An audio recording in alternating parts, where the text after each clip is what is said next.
Good morning, everyone, and thank you for joining us for the CDBG-DR 2019 Developer Training. My name is Patricia Kearns, and I serve as a CDBG-DR Specialist with the Arkansas Development Finance Authority.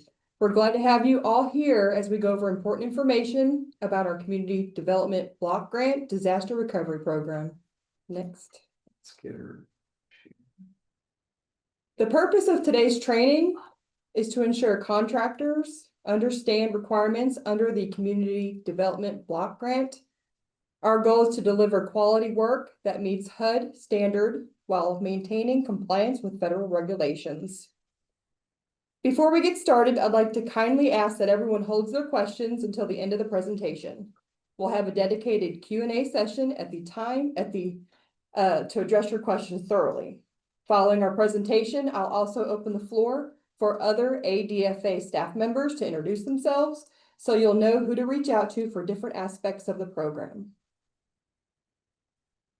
My name is Blake Baumgartner. I am a disaster recovery specialist.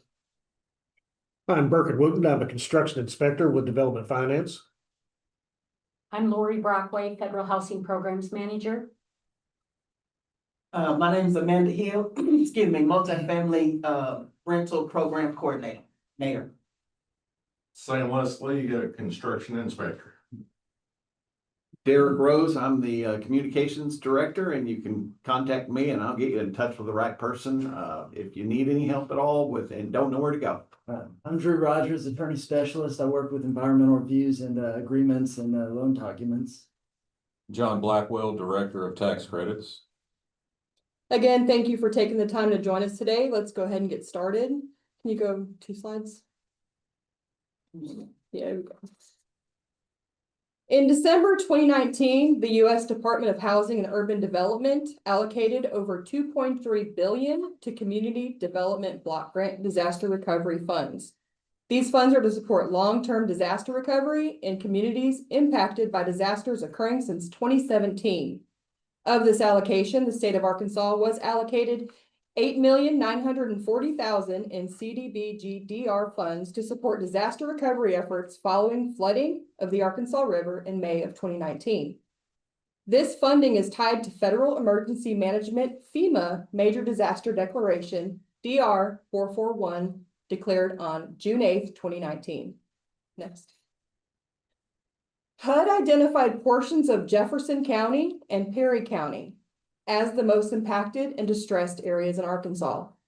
With authorization from HUD, Arkansas will expand these mid-designations to include the entire counties of Jefferson and Perry. This expansion allows the state to target and direct additional CDBG-DR funding to both counties, ensuring comprehensive recovery efforts in areas most affected by the disasters. Next.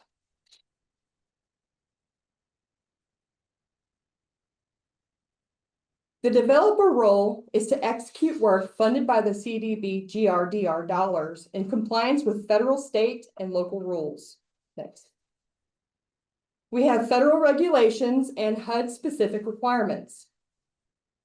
Federal, we have 2 CFR Part 200, 24 CFR Part 75, Section 3, Davis-Bacon, fair housing and equal opportunity. And for HUD specific requirements, we have the duplication of benefits, environmental review, and green building standards. A brief explanation of these regulations are in the next slides, which is also referenced at the end of this presentation. 2 CFR Part 200, and let me. Developer and contractor working on federal funded projects must follow consistent rules for financial management, procurement, and performance to ensure accountability and transparency. Procurement standards, contracts must be awarded through fair, open, and competitive processes, which include documented procurement procedures, avoiding conflict of interest, using cost or price analysis for all contracts, follow federal requirements for small and minority businesses, women business enterprises, and labor surplus area firms. For cost principles, costs charged to federal projects must be necessary, reasonable, allocable, and properly documented. Only allowable costs are reimbursed through federal funds. Performance and reporting. Contractors and developers must track progress and provide documentation showing the work and expenditures aligned with the approved project scope and budget.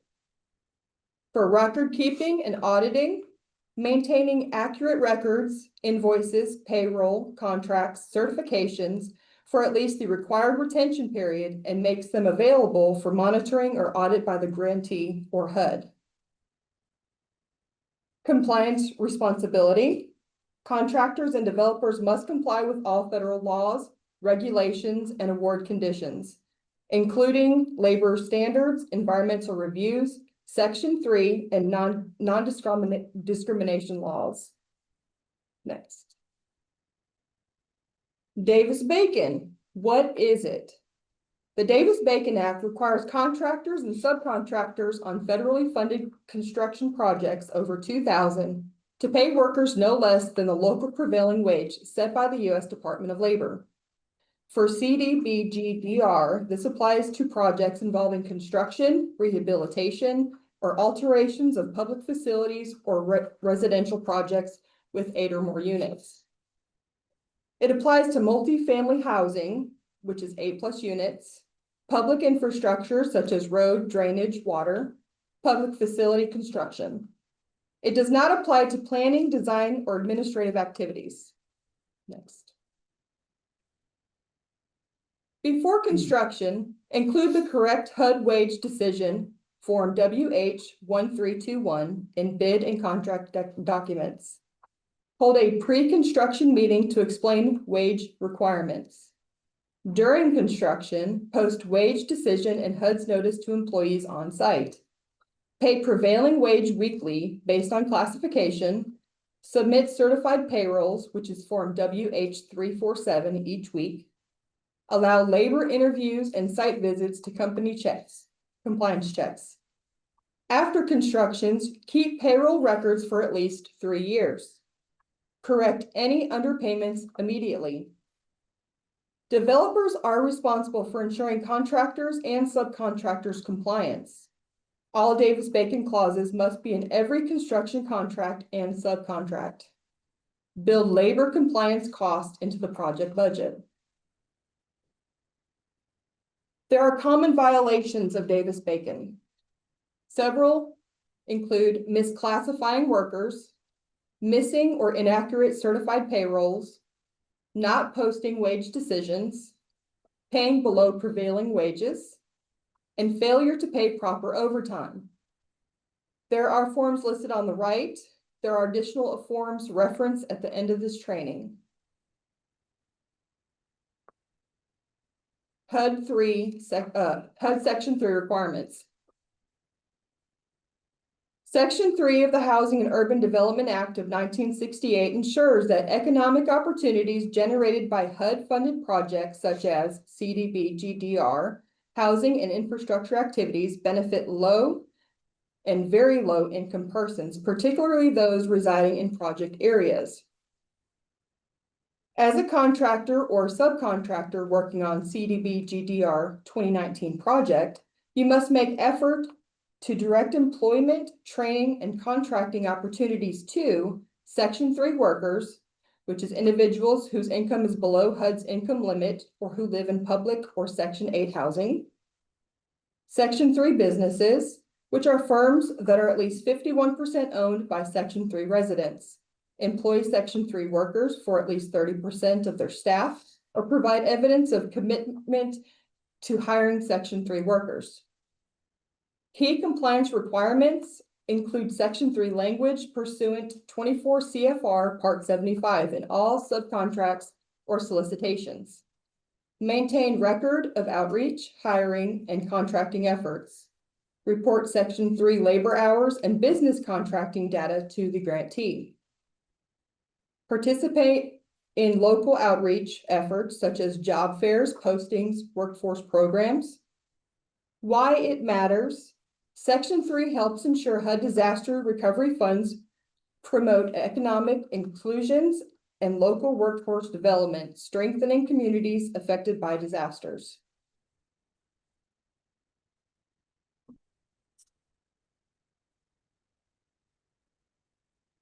24 CFR. And out. Part 75, Section 3.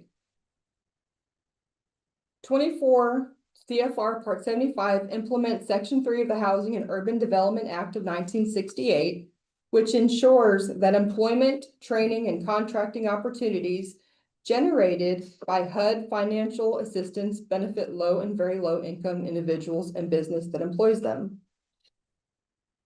HUD-funded programs for housing and community development projects like CDBG, Home, and CDBG-DR involving construction or rehabilitation. Section 3 workers are individuals who are low or very low income or employed by Section 3 business or youth build participants. Target Section 3 workers live in 1 mile within the project area, 5,000 population of the project site, are employed by a Section 3 business or youth build. A Section 3 business is a business that is 51% or more owned by low-income persons, or over 75% of its labor hours are performed by Section 3 workers, or subcontracted more than 25% of its work to Section 3 businesses. Labor hour benchmarks: 25% of total labor hours should be worked by Section 3 workers.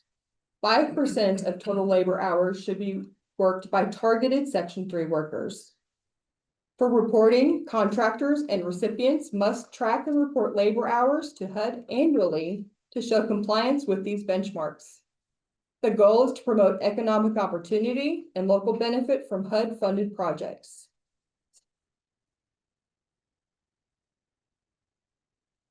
Fair housing and equal opportunity. All developers and contractors participating in CDBG-DR projects must follow fair housing and equal opportunity laws to ensure that recovery efforts are equitable and inclusive. Key requirements: non-discrimination. No person may be excluded from participation or benefits based on race, color, religion, sex, including sexual orientation, and gender identity, national origin, age, disability, or familial status. Affirmatively further fair housing, projects must promote fair access to housing and help reduce segregation of barriers to opportunity. Accessibility: all constructions and rehabilitation must comply with ADA and Section 504 standards to ensure accessibility for persons with disabilities. Equal employment opportunity: hiring and contracting practices must follow federal EEO and Section 3 requirements. Limited English proficiency: provide access to information and services in language understood by residents served by that project. Developer and contractor responsibility: follow all federal, state, and local civil rights laws, including FHEO requirements in contracts and project documentation. Maintain records showing compliance and fair outreach efforts. Report any discrimination complaints or violations immediately. Why it matters: FHEO compliance ensures all individuals have fair access to housing and recovery resources, supporting resilient, inclusive communities after disasters. HUD-specific requirements: duplication of benefits. Duplication of benefits occurs when the same disaster-related cost is covered by more than one funding source. Federal law requires CDBG-DR funds to be used only for unmet needs, not to replace other assistance. An example of this is insurance already paid for repairs. FEMA, state, or private aid has already been used for the same project. Your responsibility is to disclose all sources of disaster assistance. Keep clear documentations of fund received and spent. Work with ADFA's DOB review before claiming CDBG-DR funds. The key point: CDBG-DR is last resort funding. It fills gaps, not duplicates other aid. Proper documentation: keep your projects compliant and eligible. All right, environmental review. When working with CDBG-DR funds, all projects must comply with federal environmental review requirements before any work can begin. These rules ensure that recovery activities do not harm the environment or public health. What is an environmental review? An environmental review is a federal assessment of a project to determine its potential impacts on the natural and built environment. It is required under the National Environmental Policy Act, NEPA, and related laws. Why it matters. Work cannot start until the review is complete and approved. Whenever you start considering applying, I would ask that any work stop at that point. It helps prevent environmental damage and ensures compliance with laws. In a way, this helps save the environment, endangered species, wetlands, and it helps protect tenants, like preventing from building near contamination or in a flood zone. It also protects contractors and developers from delays or penalties. One thing I want to note is that ADFA requires a professionally completed ER to be submitted with the application. This prevents ADFA from approving a project that is later determined to have an issue that may negate the approval or make the project much more costly. What contractors and developers should do. Do not start work until ADFA completes its environmental review. The authority to use grant funds is received and the notice to proceed is issued. Provide requested information promptly, project scope, location, materials. Follow any mitigation measures or conditions outlined in the review, and keep thorough records to document compliance. Environmental reviews are mandatory and required before construction or rehabilitation begins. Early coordination with ADFA ensures your project stays on schedule and avoids compliance issues. For questions or guidance, contact the CDBG-DR program team at ADFA. HUD procurement rules. The U.S. Department of Housing and Urban Development requires all procurement activities under the Community Development Block Grant Disaster Recovery Program to be conducted in a fair, transparent, and competitive manner. These rules ensure that federal funds are used responsibly, efficiently, effectively, and free from conflict of interest. Next one. Federal procurement standard. All procurements using CDBG-DR funds must comply with 2 CFR Part 200, Uniform Administrative Requirements, Cost Principle, and Audit Requirements for Federal Awards. Specifically, sections 200.317 through 200.327. Key points include full and open competition. All solicitations must allow for fair competition. Practices that restrict competition, such as non-competitive pricing and pre-selecting contractors, are prohibited. Written procurement policies. Grantee and subrecipients must have written procurement policies consistent with federal and state laws. Conflict of interest. Contractors and developers must disclose any potential conflicts. No employee, officer, or agent may participate in the selection of an award they have a financial or personal interest in the outcome. Cost and price analysis. Before awarding a contract, cost reasonableness must be verified, ensuring prices are fair and consistent with market rates. HUD procurement rules. Procurement method. Depending on the dollar amount and project type, the following procurement method may apply. Micro purchases may be awarded without soliciting competitive quotes and the price is reasonable. Small purchases between $10,000 and $250,000 require price or rate quotations from an adequate number of qualified sources. Sealed bids, formal advertising used for construction on other projects where price is the main factor. Contracts go to the lowest responsive and responsible bidders and enhance environmental sustainability. Contractors and developers must be aware of these requirements when performing construction or rehabilitation work. Next. The purpose of green building standards. Adhering to these standards help ensure CDBG-DR funded housing is cost-effective, sustainable, and disaster resilient. Key requirements. Contractors and developers are expected to follow applicable green building standards, including those referenced in HUD guidance for CDBG-DR programs. Energy efficiency, install energy efficient heating, cooling, and lighting systems. Use Energy Star rated appliances where required.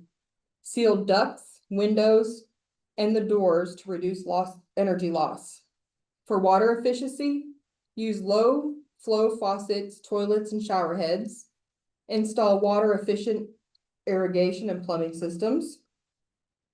For indoor environment quality, use low VOC paints, adhesives, and finishes.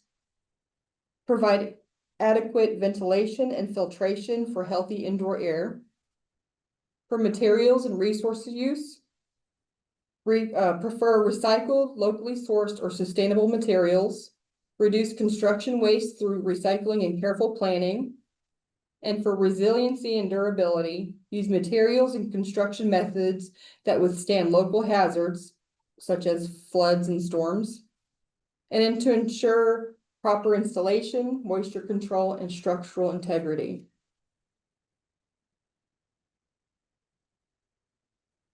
Contractors and developer responsibility. Pre-construction planning, ensure design and materials meet green building standards. During construction, follow approved green building practices, document materials, and maintain energy efficient installations. Inspection and verification, allow HUD grantees or third-party inspectors to verify compliance. Documentation, keep record of materials, installations, certifications, and inspections to demonstrate compliance with standards. The benefits of using green building is to lower utility for residents, enhance durability and reduce maintenance, improve occupant health and comfort, compliance with federal funding requirements, and HUD guidance. A tip for contractors and developers is to integrate green building practices from the planning stage to avoid costly retrofits later. Proper documentation and verification of materials and methods are critical for HUD compliance. CDBG-DR program funds housing, recovery, and reconstruction in areas affected by disasters. For new construction, it's critical to build homes that are resilient, able to withstand future natural hazards, reduce long-term damage, and protect residents. Contractors and developers must follow HUD and grantee guidelines on resiliency standards to ensure safe, durable, and sustainable housing. The purpose for a resiliency standard aims to protect homes from future disasters such as floods, storms, high winds, and seismic activity, reduce long-term repair and maintenance costs, increase occupant safety and community stability, promote sustainability, disaster-resistant construction practices.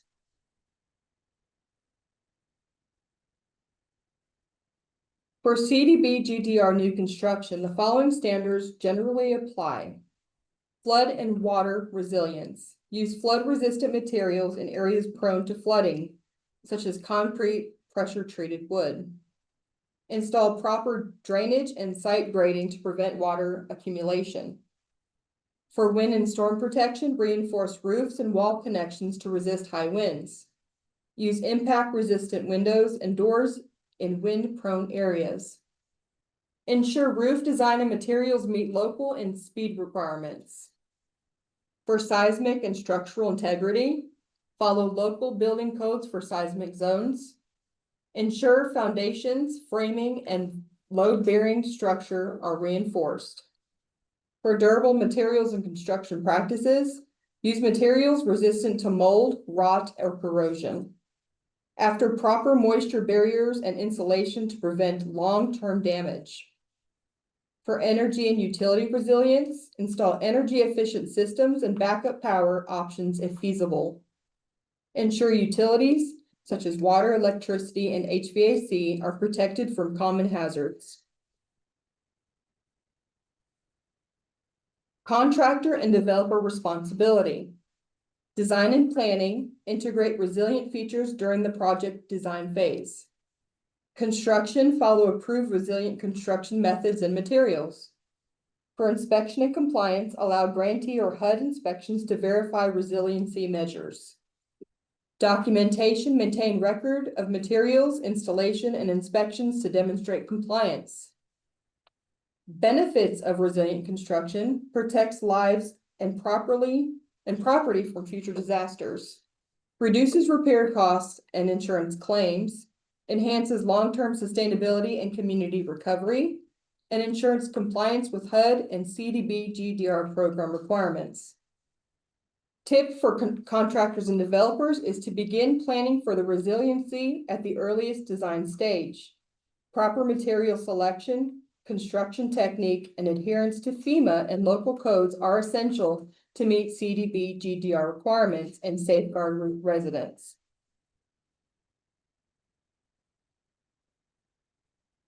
Energy efficiency is a critical component of CDBG-DR funded housing, reducing utility costs for residents, lowering environmental impact, and ensuring compliance with HUD and federal requirements. Contractors and developers are responsible for incorporating energy efficient measures in new construction and rehabilitation projects. The purpose of the energy efficient standard: it aims to reduce energy consumption and utility costs for residents.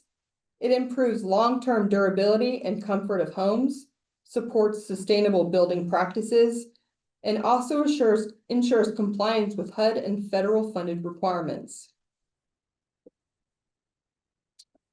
Contractors and developers must address the following in all CDBG-D funded housing projects: building envelope, proper installation in walls, roofs, and floors, sealing of doors, windows, and ducts to prevent leaks, energy efficient windows and doors.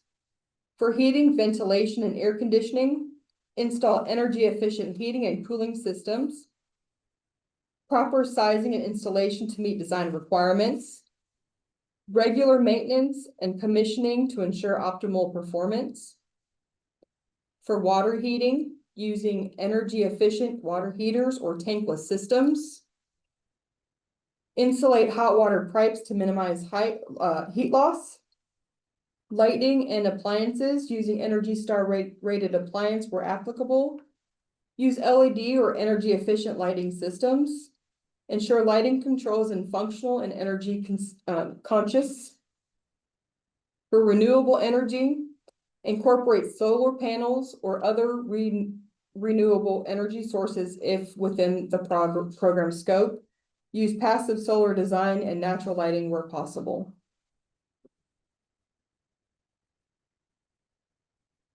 Energy efficient compliance continued. Contractor and developer responsibilities: design and planning, ensure project plans comply with HUD energy efficiency standards before construction begins. At construction, follow approved installation practices and use energy efficient materials and equipment. Inspection and verification, allow HUD, grantee, or third-party inspections to confirm compliance. For documentation, maintain records of equipment, materials, certifications, and inspections to demonstrate energy efficient compliances. The benefits are to reduce energy costs for residents, improve comfort and indoor air quality, longer lasting and more durable building systems, and compliance with federal and HUD funding requirements. Tips for contractors and developers: integrate energy efficient practices from the earliest planning stage. Proper installation, verification, and documentation are critical to meet CDBG-DR standards and provide long-term value to residents. For monitoring oversights, contractors may be monitored by ADFA, HUD monitoring visits, or independent auditors. Common issues are missing payroll certifications, incomplete procurement files, lack of Section 3 compliance, or unauthorized change orders. Best practice for developers: train staff on Davis-Bacon and Section 3 before project starts. Keep organized projects files, electric, paper. Communicate proactively with grantee staff. Use local hiring and minority and women-owned business enterprises where possible. Avoid cost overruns by verifying scope and specs before mobilization. And ensure business information is accurate and up to date on sam.gov. CDBG-DR non-compliance consequences. Consequences could be termination of contract, disallowed cost and repayment, suspension or debarment on federal contracting. It can cause reputational harm and withholding of payments.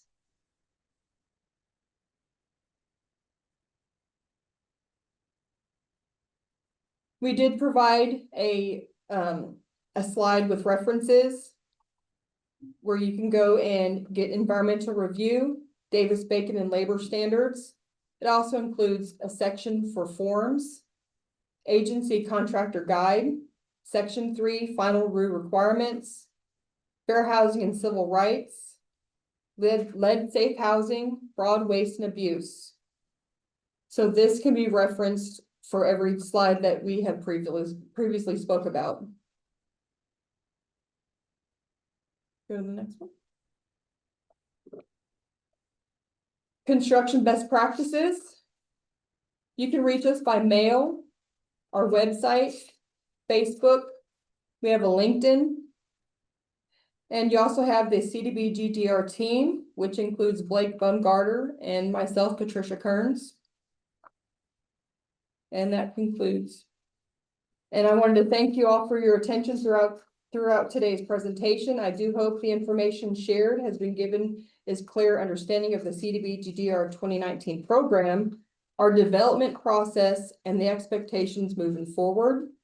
At this time, I would like to open the floor for questions, so feel free to use the raise hand feature or type your question into the box and we'll address them one at a time. If you could go ahead and discuss the application process and how much we're allocating. If they have the 8 million that they can apply for up to. And just to add, with the application process, there is a maximum per project for that out of the $8.9 million. The total that can be requested is just over $3.9 million. That is per project. I just wanted to add that. John, do you want to talk about? Yeah, okay. If you're gonna use this funding for LIHTC, be aware that it is a grant. So this is going to reduce your eligible basis on the project. Because our projects usually have extra eligible basis, you will be able to use probably some of it without it affecting your eligible basis because of our credit unit per limit. The first place in our multifamily housing application that you will note that you are using this funding is on page 11 of the multifamily housing application. Up there in section XX, source of grants and other funds, you can see there's a, well, I don't have an example up there, but there's a CDBG grant that you would check. You would then put the amount that you're requesting in there. And that's on page 11 of the multifamily housing application. Now you also indicate this funding on page 14 of the multifamily housing application. It's in cell C1120 and it says list grant. So you would put CDBG-DR in there. And then to the right of that, there's 2 fields, I and J1120. You will enter the amount of CDBG-DR that you are requesting as a negative number in those fields. And that will automatically reduce your project's eligible basis. It does reduce the eligible basis before we multiply the eligible basis by 130% as all of our 9% projects get the boost. So this will reduce the eligible basis before you get multiplied by the 130%. But that's how, if you're going to use this in a LIHTC project, number one, you got to be in Jefferson County or Perry County. First place on the multifamily application is page 11. You, once again, check the CDBG grant form, and then the next place is on page 14. Cell C1120, you list your grant, you put it in as a negative number, and you can always call me or Blake and Patricia if you have any questions on using this funding with LIHTC. So we've got a couple of questions from David Cohn. One is, are you planning on doing any single family projects, or is the intent to only do multifamily? For these funds will only be eligible for multifamily. There will be no single family for this allocation of funds. And The 2025 funding that is used in Jefferson, Perry, and Cross County, we are going to do single-family new construction there, though. all right, and question number 2, can you please discuss the procurement process for the contractors? Take that. Procurement process. I don't have the process. So essentially, I think the vast majority do competitive bids. And so for the procurement, the ideal path of doing that is just maintain the records of all of your bids that you get from the contractors.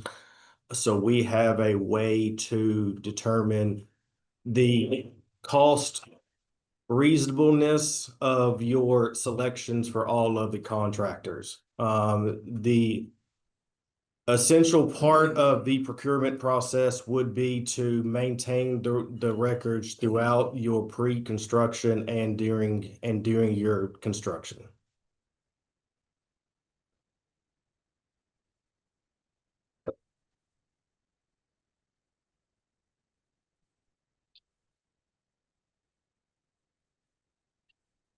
So if anybody else has any questions, this is the time to ask.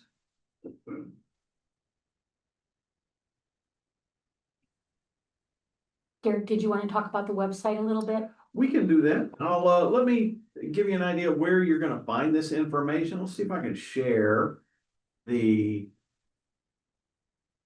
Let's see. Go there on my desktop. I was hoping I could share my.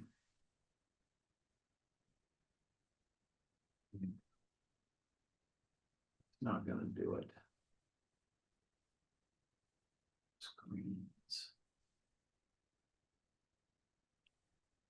Well, I'm trying to share my screen, but I don't know that I'm gonna be able to.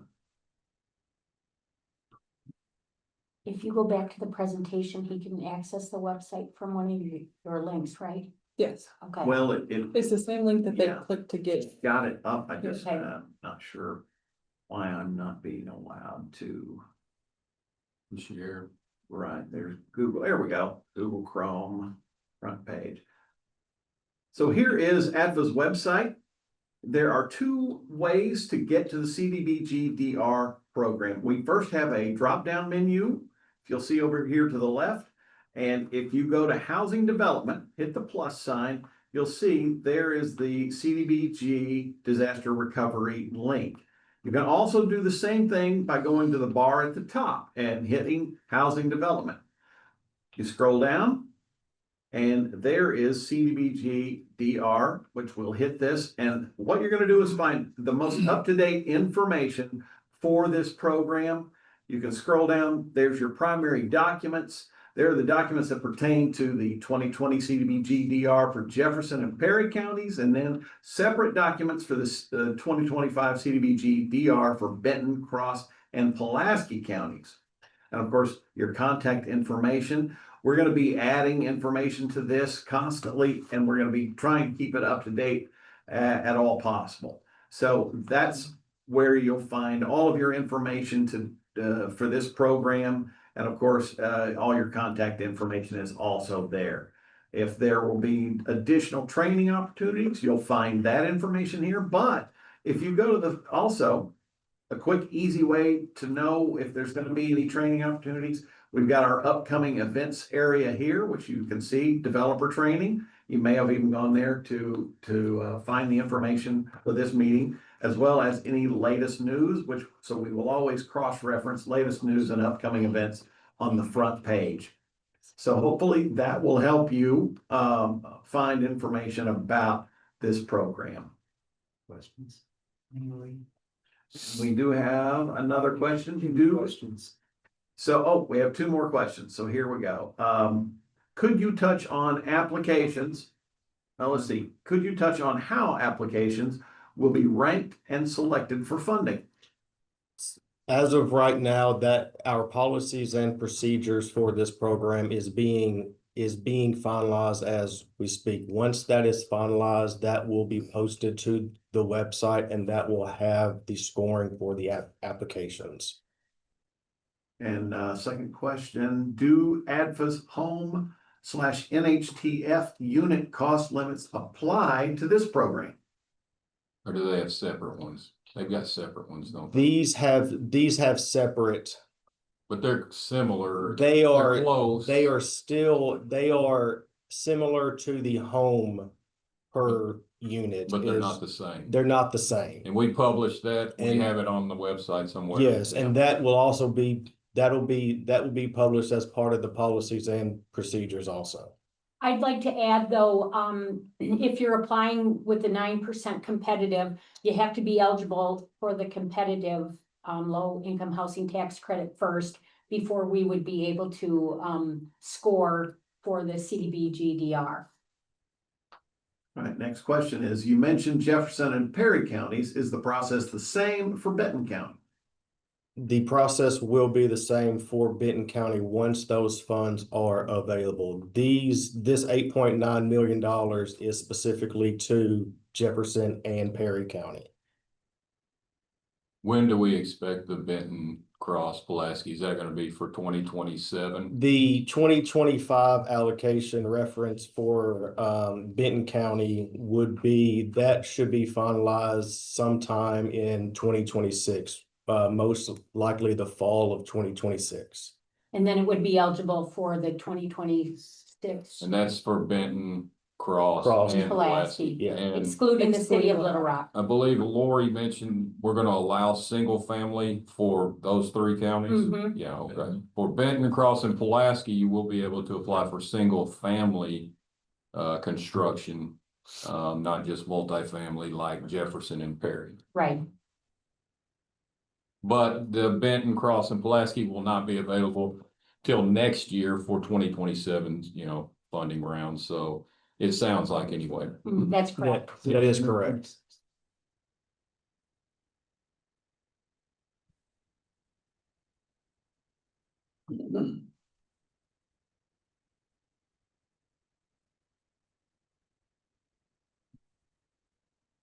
Any other questions?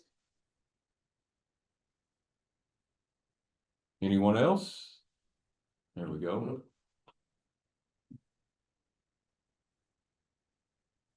Yes, Lynn, the funding is as a grant, Forgivable loan. forgivable loan.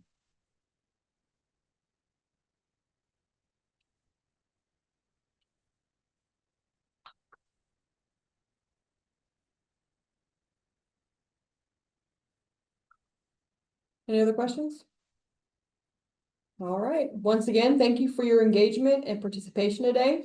We do truly appreciate your partnership in helping to rebuild and strengthen communities across Arkansas. If you do have any follow-up questions after today's session, please don't hesitate to reach out to us. We'll also make sure that today's presentation and any related material are shared following the meeting on our website. We hope you have a wonderful rest of your day and thank you again for joining the CDBG-DR 2019